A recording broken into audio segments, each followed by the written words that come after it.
У беларускай фізкультурна-спартыўнай арганізацыі «Дынамо» кулявая стральба вельмі папулярна. Займаюцца ёй нават цэлымі дынастыямі. А вось Елізавета Гурыновіч у гэтым відзе спорту аказалася, як кажа, проста так.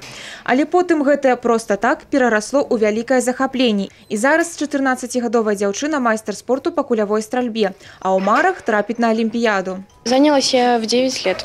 В 12 лет я добилась результатов мастера спорта. Это было очень неожиданно, но это было приятно. Алексей Уласенко таксама самастойна выбраў гэты шлях. Зараз хлопцу 15 гадоў, 4 з якіх ужо прысвяціў кулявой стральбе. В 14 лет я выполнил кандидата в мастера спорта. В спорт пошел по собственному желанию, решил. Стрельба меня заинтересовала. Традыцыйная спартакіяда праходзіць па 8 практыкаваннях. Адразу пасля кожнай серыі усе вынікі з'яўляюцца на табло. Судить буду честно, как положено по правилам соревнований и по всем руководящим документам. Это самое главное в судействе.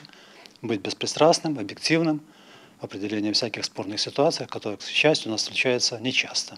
Спаборніцтвы па кулявой стральбе беларускіх дынамаўцаў праходзяць з 1981 года. Раней праходзілі ў Мінску. Падчас 90-х быў тайм-аут, а з 2001-го стартавалі ў Брэсце.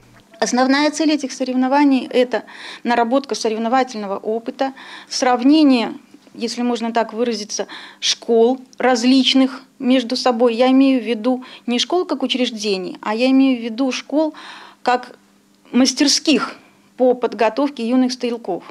Важно отметить, что стрельба полевая для Республики Беларусь является медальным видом спорта. Не в каждом виде спорта, в олимпийском, Республика Беларусь имеет олимпийских чемпионов или призеров.